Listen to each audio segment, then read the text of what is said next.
Jamais je n'aurais pu supposer que très bientôt l'inspecteur Lestrade allait m'accuser du meurtre d'un homme que je n'avais même pas encore rencontré. Oh. Aimez-vous Dvorak? Oui, vous devriez en jouer quelquefois. C'est ce que je viens de faire. Oh. Si nous allions faire un tour. Où? Oh, c'est sans importance, n'importe où. J'ai besoin de remuer. Pourquoi plutôt ne pas lire, Holmes? Ouais, un livre sur les tigres de l'Inde. Mais c'est une bête intéressante, spécialement les femelles de cette espèce. Les femelles de toute espèce sont toujours intéressantes. Il est dit ici que très souvent, elles attaquent quand vous croyez qu'elles vont fuir et fuient quand vous croyez qu'elles vont attaquer. Passionnant. Tenez. Oh, réfléchissez. Allons, Watson, de l'exercice vous fera du bien. Vous vous laissez un peu aller depuis quelque temps. Vous devenez statique. Pour un homme qui a été habitué à une vie mouvementée, chasser le tigre aux Indes, faire de la marche, Watson. En haute. Très bien, alors, très bien, je m'incline.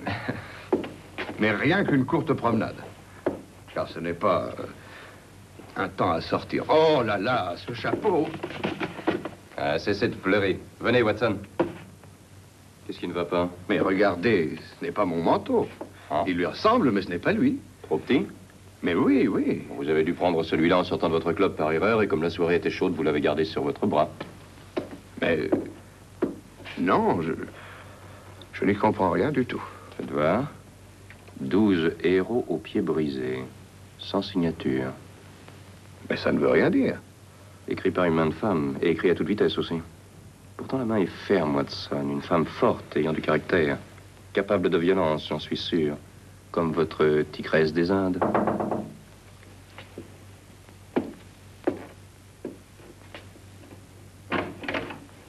Lequel de vous, messieurs, est le docteur Watson? C'est moi, monsieur. Grâce à Dieu, je vous ai trouvé, docteur. L'employé du vestiaire au club m'a dit que ce devait être votre manteau et que je... Ah oui, oui, vous l'avez, docteur. Oui, en effet, je viens de découvrir mon erreur. Et en fait, je me préparais justement à retourner... Tenez-moi ce chapeau, Holmes. Ah. Tenez, monsieur. Oh, excusez-moi. mais de rien. Merci, docteur, merci encore. Bonne nuit, messieurs. Je m'excuse de vous avoir dérangé. Eh bien, bonne nuit. Bonne nuit. Bonne nuit.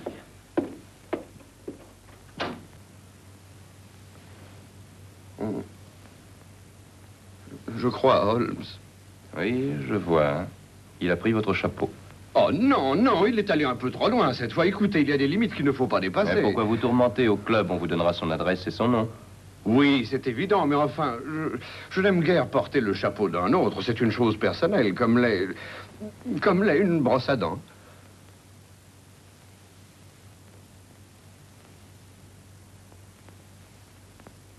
Hyde Shelton est le plus jeune héritier d'un titre, et même, il en est le dernier. A voyager en Russie. Ce samovar, ces deux belles icônes. La pluie a commencé à tomber quand nous sommes entrés. J'espère qu'il a eu la décence de ne pas mouiller mon chapeau. Oh, Watson, on dirait qu'il compose aussi. Enfin, lui ou un autre. Oh, mais qu'est-ce que vous faites? Vous êtes devenu fou. On n'entre pas chez un étranger pour s'asseoir à son piano. Le violon est vraiment mon instrument, Watson, mais j'ai aussi un certain penchant pour le piano, je dois le reconnaître. Savez-vous comment s'appelle ce morceau? Non, et ça m'est égal. Tout ce qui m'intéresse, c'est que vous cessiez de le jouer. La mort de la mouche, un ballet apparemment. Et à ce moment, la mouche est attaquée par l'araignée.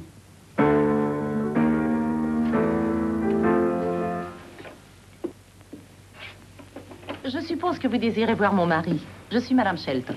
Comment allez-vous? Je suis le docteur Watson et voici mon ami, Monsieur Holmes. Oh, Monsieur Sherlock Holmes? Madame, je suis venu rendre ce chapeau à votre mari. Il l'a oublié ce soir dans mon appartement. Oh oui, merci beaucoup. Hélas, j'ai peur qu'il ne soit pas encore de retour, Monsieur Watson. Eh bien, demandez-lui s'il ne pourrait pas, aussitôt que ce sera possible, me rendre le mien. Mon mari possède plusieurs chapeaux. Peut-être voulez-vous... Oh non, non, non, merci beaucoup, mais c'est que eh bien, ce chapeau est mon ami de toujours, n'est-ce pas? Et je m'excuse encore pour cette intrusion, Madame Shelton.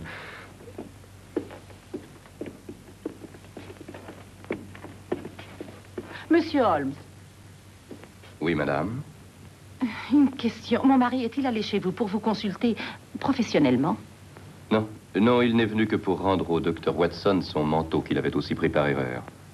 Alors, monsieur Holmes, je voudrais vous consulter professionnellement. Mes services sont toujours acquis à tous ceux qui en ont un besoin réel, madame. Mon mari a des ennuis. Nous en avons eu l'impression. On veut le faire chanter. Mais qui? Il y a 6 mois, nous sommes rentrés à Londres venant de Saint-Pétersbourg. Mon mari était attaché à l'ambassade d'Angleterre. Pendant notre séjour à Saint-Pétersbourg, il fit la connaissance d'une danseuse appelée Olga Yaklanov. Yaklanov. Ah oui, la première danseuse du ballet impérial de Saint-Pétersbourg. Oui. La troupe se trouve à Londres actuellement depuis 1 semaine. Quand mon mari fit la connaissance de Yaklanov en Russie, ils devinrent vite des amis. Oh, mais seulement des amis. En effet, mon mari est compositeur amateur et c'est à leur amour de la musique qui les a rapprochés. Oui, je vois. Au cours de leurs entrevues, mon mari, sans penser à mal, divulgua des secrets militaires à cette Yaklanov. Elle demanda 5000 livres pour se taire. Mais alors il fut déplacé à Londres et maintenant elle renouvelle sa demande. Et votre mari vous en a parlé? Rien que de la première demande à Saint-Pétersbourg. Mais je suis sûre qu'elle l'a renouvelée ici, à Londres. Et croyez-vous qu'il va revenir ce soir? Je ne sais pas. Le retour de cette fille a bouleversé ses habitudes. Monsieur Holmes, vous devez nous aider. Madame, je n'ai jamais aimé le chantage. Vous aurez de mes nouvelles demain matin. Pendant que j'y pense, rappelez-moi le nom de cette danseuse. Yaklanov. Ah oui, j'aimerais que vous me l'écriviez, chère madame.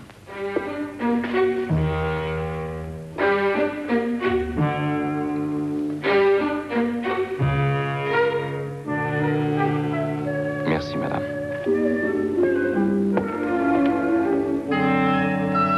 Oh, madame, c'est pour mon chapeau. J'aimerais beaucoup si... Oui, docteur Watson. Rien. Non, rien. Excusez-moi.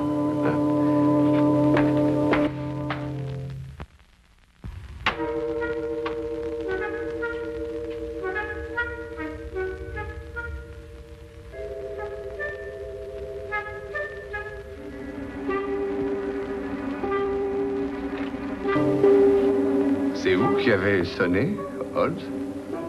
Je suis à l'intérieur, Watson, non à l'extérieur. En admettant que ça n'est pas vous, ça n'est pas moi. Je suis à l'intérieur aussi.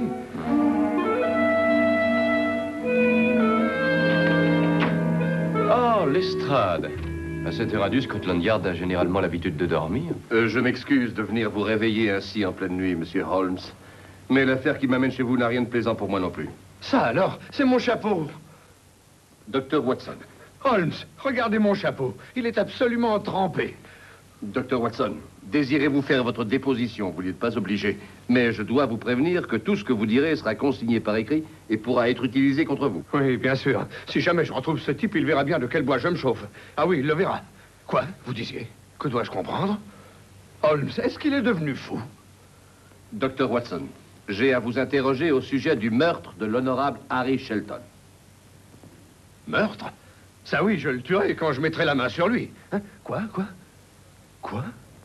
Monsieur Shelton a été trouvé mort dans St. James Park et votre chapeau, Dr. Watson, était par terre près de son cadavre. Eh bien, c'est une position bien embarrassante, Watson, et il faudra l'expliquer.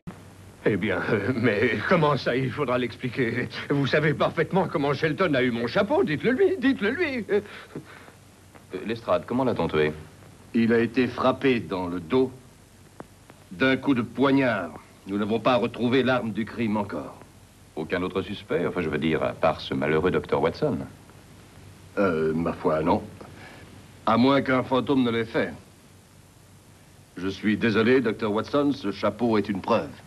Holmes, voudriez-vous dire à Lestrade comment mon chapeau se trouve mêlé à cette affaire? Patience, Watson, patience. En attendant, habillons-nous. Nous allons à St. James Park. Ça ne prendra pas plus d'1 minute, Lestrade. Officier, je vous engage à surveiller le docteur Watson pendant qu'il s'habille. On ne sait jamais, il pourrait tenter de s'échapper par la fenêtre. Oh, bien, je dirais que c'est un bel exemple de la justice britannique. Un monsieur vient, prend votre chapeau et vous êtes accusé honteusement de l'avoir tué pour le reprendre. Je n'ai jamais rien entendu de semblable. Et quand je pense à toutes les tasses de thé que je vous ai offertes, c'est l'ingratitude.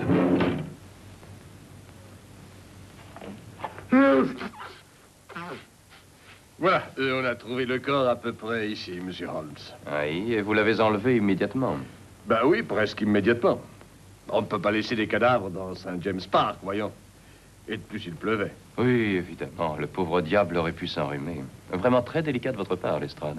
Et tant pis pour les preuves que vous avez pu détruire.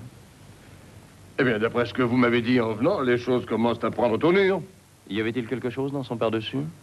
Non, rien d'autre que cette note dont vous avez parlé. Vous savez où il est question des 12 héros avec les pieds brisés. Voyons, ça ne veut rien dire.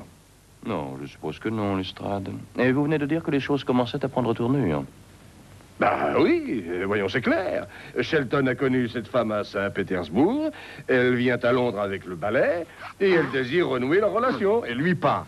Alors, elle l'attire ici et elle le poignarde. Il paraît que ces femmes russes ont du tempérament et qu'elles prennent les choses très au sérieux. Il ne vous reste qu'à prouver qu'elle est venue ici dans le parc, hein, Lestrade? Exactement. Vous avez déjà la preuve qu'elle y est venue. Oui, comment? La note, Lestrade. Elle dit à Shelton de venir la rejoindre ici cette nuit. Mais comment ça?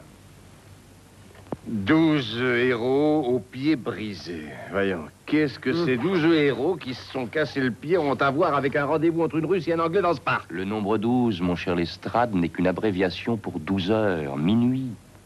Ah oui, mais que veulent dire les héros aux pieds brisés? Une légère confusion de la jeune dame, provenant sans doute d'une prononciation défectueuse. Elle a ajouté un H où il n'en fallait pas. Quoi? Oui, épeler le deuxième mot, mais sans y mettre le H. E-R-O-S. Ah, c'est bien ça. Et le voici. Cupidon, le dieu grec Héros avec ses pieds brisés. Cette fois, j'ai compris. Eh bien, nous avons notre coupable. Nous pouvons le supposer. Puisque le problème est résolu, je vais pouvoir rentrer à la maison. Prendre un bain de pied.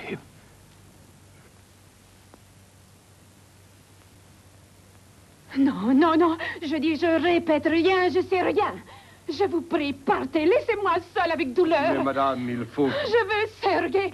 Oh, Sergei, viens vite, très cher, tu m'entends? Ils veulent prendre ta petite Petrouchka. Oh, oui, Sergei. Mais madame, je vous... Orez-vous-en, bourreau méchant. Disparaissez, vilain cauchemar. Qu'est-ce que c'est? La mort de la mouche, Shelton l'a composée. Mademoiselle, voudriez-vous avoir l'amabilité d'écrire ce que je vais vous dicter? 12 héros aux pieds brisés. Oh, j'ai fait rien, je vous jure. Oh, lui mort déjà été quand je suis arrivée. Rendez-vous. Oh. Vous voulez faire une déposition, madame? Vous n'êtes pas obligé de le faire, mais je vous préviens que tout ce que vous direz pourra être utilisé contre vous. Alors réfléchissez.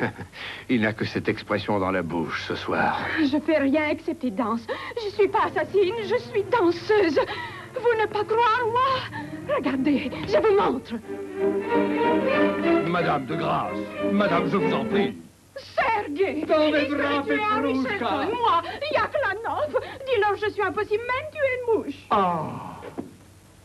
Qui êtes-vous? Eh bien, mais... Comment osez-vous je traiter suis- mademoiselle Yaklanov de cette façon? Je suis l'inspecteur Lestrade de Scotland Yard. Et madame Yaklanov? Ah oui, moi je suis Sergei Smirnov, directeur du Saint-Pétersbourg Imperial Ballet. Le tsar en personne sera atteint par cet outrage. Monsieur Smirnov, voudriez-vous avoir l'obligeance de nous expliquer la nature des relations qu'avait madame Yaklanov avec monsieur Shelton? Madame s'est montrée sur ce point, nous dirons plutôt incohérente.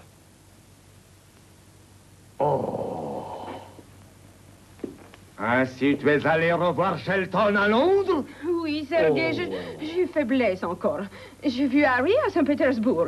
Il lui refusait d'être soldat militaire. Il préférait faire merveilleuse musique comme Tchaïkovski. Ah. Il jouait sa musique pour moi. Et je dis, Harry, vous valez mieux être soldat parce que votre musique merveilleuse n'est pas du tout. C'est musique très mauvaise. Oh là là là là là, quelle musique! On dirait bruit dans l'oreille. Vraiment ridicule, oui.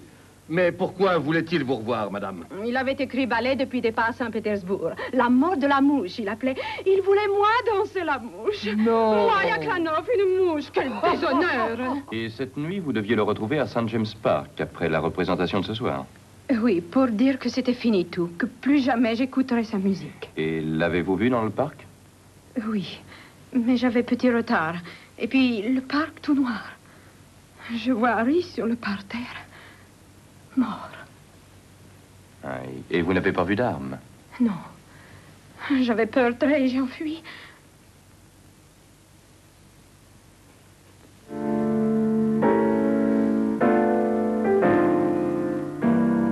Pas mal, monsieur Smirnov. Ça a une certaine valeur. Valeur? Fouille! Qui pourrait danser sur bruit pareil?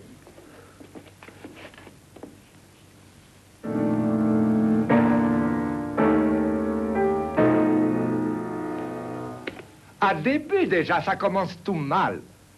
Ça devrait déjà être en 3 temps mesure.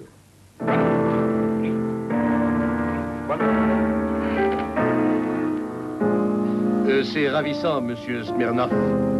Mais nous avons à nous occuper d'un meurtre. Madame, est-ce que cette dague vous appartient? Oui, je tue ma vie avec elle. Oh, voyons, madame, est-il nécessaire d'aller jusque-là? Je présume, Watson, qu'elle a voulu dire qu'elle se tue avec, mais dans le ballet. Ah, vous comprenez les artistes? Il y a des traces de sang intéressantes sur ce poignard, Lestrade. Non, non, non, ce n'est pas vrai. Je suis obligé, madame, de vous demander de nous accompagner à Scotland Yard pour y être interrogé. Tu vas, chère Olga, ce n'est qu'un bluff.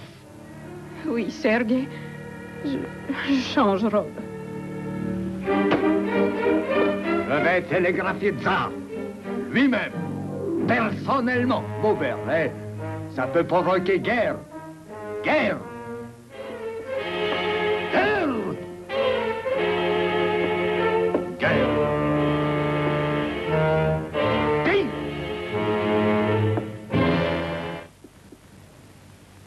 Des étrangers, des femmes. Nul ne peut demeurer logique avec ces fous. Pas même Sherlock Holmes. Holmes, vous ne pourriez pas réfléchir ainsi. C'est la 3e fois que je lis cette page, j'en ai assez. L'écriture de Yaklanov, c'est ça qui me trouble. C'est l'écriture d'une femme forte, et vous l'avez vu, Watson. Une cervelle d'oiseau, une vraie cervelle d'oiseau. C'est illogique. Eh bien, l'inspecteur semble être du même avis, mais il est parvenu très logiquement à l'inculper avec votre appui. Peut-être bien trop logiquement. Elles attaquent quand vous croyez qu'elles vont fuir, et fuient quand vous croyez qu'elles vont attaquer. Vous savez, Shelton a écrit une musique affreuse, et à mon sens, ça peut expliquer un meurtre. J'ai failli tuer un mauvais violoniste un jour. Il y a cette écriture, Watson. C'est l'inconnu que je veux découvrir. Dites donc, Holmes, croyez-vous qu'on me rendra mon chapeau avant le jugement? L'affaire peut traîner pendant des jours, et Lestrade le conserve comme pièce à conviction. Il n'y a qu'une seule chose à faire. Convaincre Lestrade de confronter Sergei Smirnov avec Mrs. Shelton. Pourquoi? Parce que s'il apparaît clairement pourquoi et par qui Shelton a été tué, la seule chose que je n'arrive pas à m'expliquer, c'est le mystère troublant de cette affaire d'écriture. Vous savez qui a assassiné Shelton, alors? Oui, bien sûr, je le sais. Pas vous?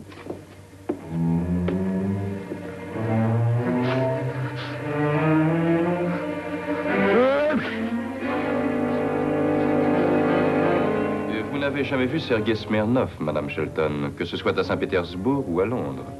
Non, monsieur Holmes. Jamais, monsieur Smirnov, comme vous l'avez demandé. C'est parfait, je vous remercie. Ah! Pébrioucha! Je vous demande pardon. Je suis furieux. Dans le milieu de répétition, je suis arraché dehors. Non, mais voyons, je suis sûr que l'inspecteur s'est excusé auprès de vous. Ah! Et je ne crois pas que vous connaissiez Mrs. Shelton. Oui, Mrs. Shelton. Qui? Mrs. Shelton. Ah, madame.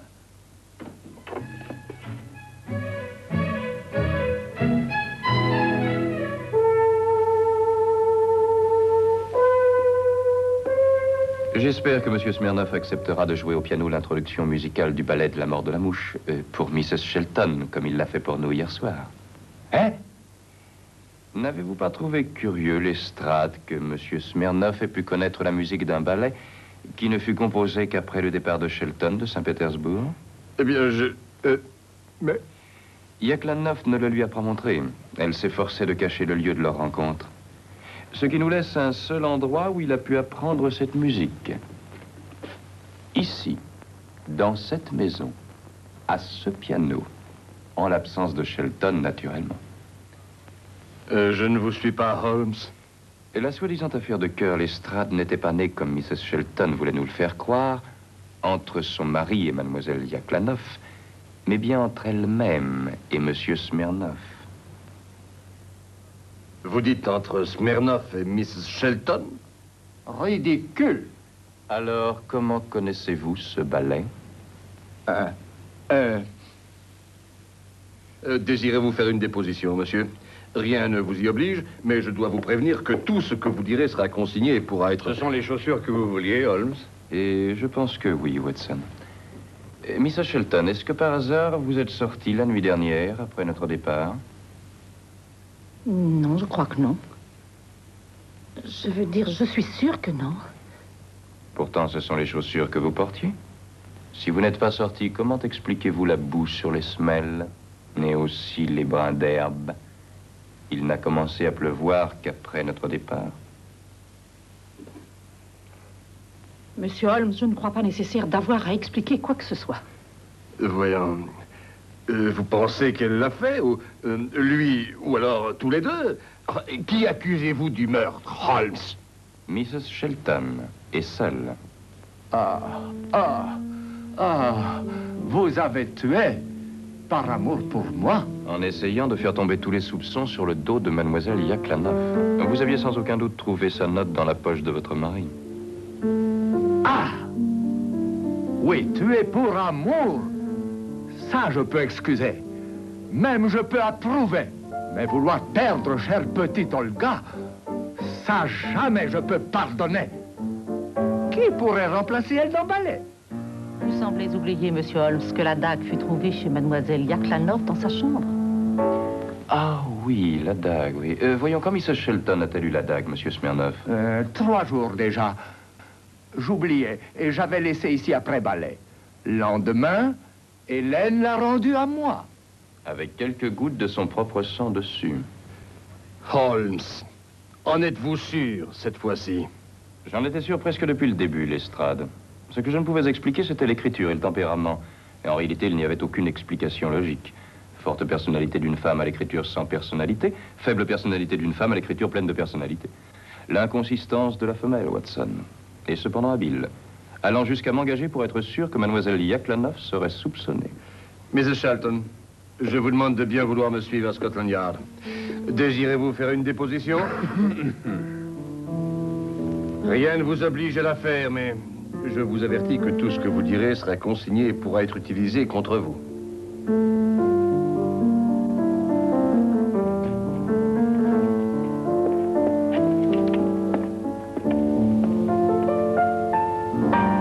Je dois aller libérer pauvre agneau Olga de prison. Elle a souffert tant. Mais elle va danser si beaucoup mieux alors. Ah!